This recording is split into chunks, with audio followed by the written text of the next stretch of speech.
எண்ணிக்கை அதிகாரம் 32.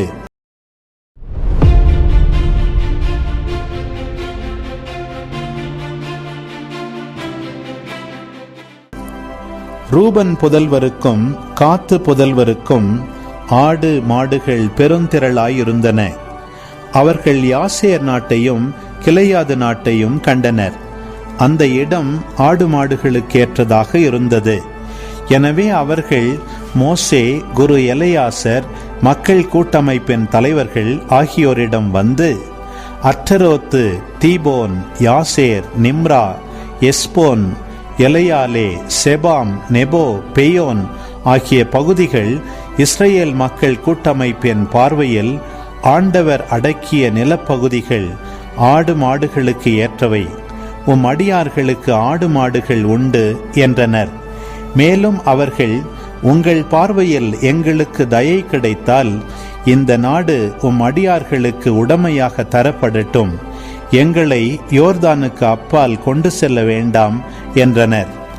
ஆனால் மோசே காத்து புதல்வரிடமும் ரூபன் புதல்வரிடமும் கூறியது, நீங்கள் இங்கு உட்கார்ந்திருக்க உங்கள் சகோதரர் மட்டும் போருக்கு போக வேண்டுமா? ஆண்டவர் தங்களுக்கு கொடுத்த நாட்டுக்குள் செல்லாதபடி ஏன் இஸ்ரேல் மக்களின் நெஞ்சம் துணிவிழக்கச் செய்கிறீர்கள்? அவர்கள் நாட்டை பார்ப்பதற்கு காதேசு பர்னேயாவிலிருந்து நான் உங்கள் மூதாதையரை அனுப்பிய போது அவர்களும் இவ்வாறே செய்தனர். அவர்கள் எசுக்கோல் பள்ளத்தாக்கினுள் சென்று நாட்டை கண்டபோது ஆண்டவர் அவர்களுக்கு கொடுத்த நாட்டுக்குள் செல்லாதபடி இஸ்ரேல் மக்களின் நெஞ்சம் துணிவிழக்கச் செய்தனர். அந்நாளில் ஆண்டவருக்கு சினம் மூண்டது.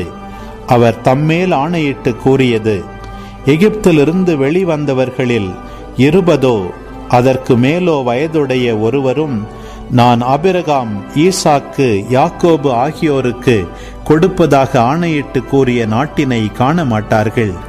ஏனெனில் அவர்கள் என்னை முழுமையாக பின்பற்றவில்லை. எபுன்னேயின் புதல்வன் காலேபும் நூனின் புதல்வன் யோசுவாவும் இதற்கு விதிவிலக்கு. ஏனெனில் அவர்கள் ஆண்டவரை முழுமையாக பின்பற்றியுள்ளனர். அத்துடன் ஆண்டவரின் சினம் இஸ்ரேலுக்கு எதிராக மூண்டது. அவர் இப்பாலை நிலத்தில் 40 ஆண்டுகள் அவர்களை அலையச் செய்தார். ஆண்டவர் பார்வையில் தீயன செய்த தலைமுறை அனைத்தும் அழியும் மட்டும் இது நடந்தது. இப்போதும் நீங்கள் உங்கள் மூதாதையருக்கு பதிலாக பாவ மனிதராக எழும்பிவிட்டீர்கள்.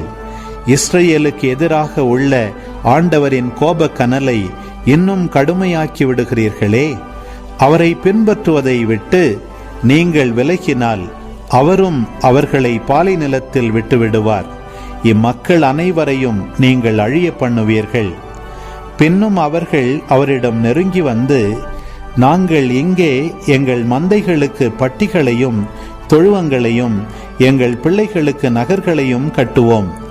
ஆயினும் நாங்கள் இஸ்ரேல் மக்களை அவர்களிடத்திற்கு கொண்டு சேர்க்கும் அளவும் அவர்கள் முன்பாக போர்க்களம் தாங்கிச் செல்ல ஆயத்தமாயிருப்போம். எங்கள் பிள்ளைகள் இந்நாட்டு குடிகளிலிருந்து தங்களை பாதுகாத்துக் கொள்ளுமாறு அரண்சூழ் நகர்களில் வாழ்வார்கள். இஸ்ரேல் மக்களில் ஒவ்வொருவரும் தம் உரிமை சொத்தை உடைமையாக்கிக் கொள்ளும் வரை நாங்கள் எங்கள் வீடுகளுக்கு திரும்ப மாட்டோம். நாங்கள் யோர்தானுக்கு அக்கறையிலும் அதற்கப்பாலும் அவர்களுடன் எதையும் உடைமையாக்கிக் கொள்வோம். ஏனெனில் எங்கள் உரிமை சொத்து கிழக்கே யோர்தானுக்கு இக்கரையில் கிடைத்துள்ளது என்றார்கள். மோசே அவர்களிடம் கூறியது, நீங்கள் இதை செய்தால் ஆண்டவர் முன் போர்க்களம் தாங்கிச் சென்றால் உங்களில் போர்க்களம் தாங்கியோர் ஒவ்வொருவரும் ஆண்டவர் முன் அவர் தமக்கு முன் எதிரிகளை விரட்டி அடிக்கும் மட்டும் யோர்தானை கடந்து சென்றால் நாடு ஆண்டவர் முன்னிலையில் பணிந்தடங்கும். அதன் பின்பு நீங்கள் திரும்பி வருவீர்கள். ஆண்டவருக்கும் இஸ்ரேலுக்கும் உரிய கடமையை நிறைவேற்றியவராவீர்கள். இந்த நாடும் ஆண்டவர் முன்னிலையில் உங்கள் உடைமையாகிவிடும். ஆனால் நீங்கள் இதை செய்யாவிட்டால் நீங்கள் ஆண்டவருக்கு எதிராக பாவம் செய்திருக்கிறீர்கள். உங்கள் பாவம் உங்களை தொடர்ந்து பிடிப்பது திண்ணம். உங்கள் பிள்ளைகளுக்கு நகர்களையும் உங்கள் ஆட்டு மந்தைகளுக்கு பட்டிகளையும் கட்டுங்கள். நீங்கள் வாக்களித்ததையே இப்பொழுது செய்யுங்கள். காத்து புதல்வரும் ரூபன் புதல்வரும் மோசேயிடம், எம் தலைவர் கட்டளைப்படியே அடியார்கள் செய்வோம். எங்கள் பிள்ளைகளும் மனைவியரும் எங்கள் மந்தைகள் கால்நடைகள் அனைத்தோடும் கிளையாதின் நகர்களில் தங்கியிருப்பர். ஆனால் எம் தலைவர் ஆணைப்படியே அடியார் ஒவ்வொருவரும் போர்க்கலன் தாங்கியவராய் ஆண்டவர் முன்னிலையில் போரிடுவதற்காக தொடர்ந்து செல்வோம் என்றனர். இது பற்றி மோசே, குரு எலெயாசர், நூனின் மகன் யோசுவா, இஸ்ரேல் மக்களின் குலங்களில் மூதாதையர் வீட்டு தலைவர்கள் ஆகியோருக்கு கட்டளை கொடுத்தார். மோசே அவர்களிடம், காத்து புதல்வரிலும் ரூபன் புதல்வரிலும் ஆண்டவர் முன்னிலையில் போரிடுவதற்கு போர்க்கலன் தாங்கிய ஒவ்வொருவரும் உங்களோடு யோர்தானை கடந்து செல்வர். நாடு உங்களுக்கு முன் பணிந்தடங்கும். பின் நீங்கள் கிளையாது நாட்டை அவர்களுக்கு உடமையாக கொடுக்க வேண்டும். ஆனால் அவர்கள் போர்க்கலன் தாங்கி உங்களோடு கடந்து செல்லாவிட்டால் கானான் நாட்டில் உங்களுக்கிடையே அவர்களும் உடைமைகள் பெறுவர் என்றார். காத்து புதல்வரும் ரூபன் புதல்வரும் மறுமொழியாக, ஆண்டவர் அடியார்களுக்கு சொன்னபடியே நாங்கள் செய்வோம். நாங்கள் ஆண்டவர் முன்னிலையில் போர்க்கலன் தாங்கி கானான் நாட்டுக்குள் தொடர்ந்து செல்வோம். எங்கள் உரிமை சொத்தான உடைமை யோர்தானுக்கு அப்பால் எங்களுடனேயே இருக்கும் என்றனர்.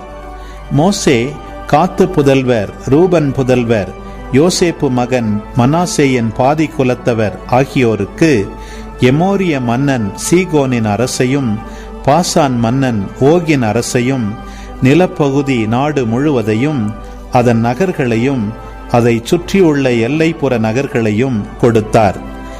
காத்து புதல்வர் தீபோன், அட்டரோத்து, அரோயேர், அட்டரோத்து சோபான், யாசேர், யோக்பகா, பெத்னிம்ரா, பெத்காரான் ஆகிய அரண்சூழ் நகர்களையும் ஆட்டு மந்தைகளுக்கு பட்டிகளையும் கட்டினர்.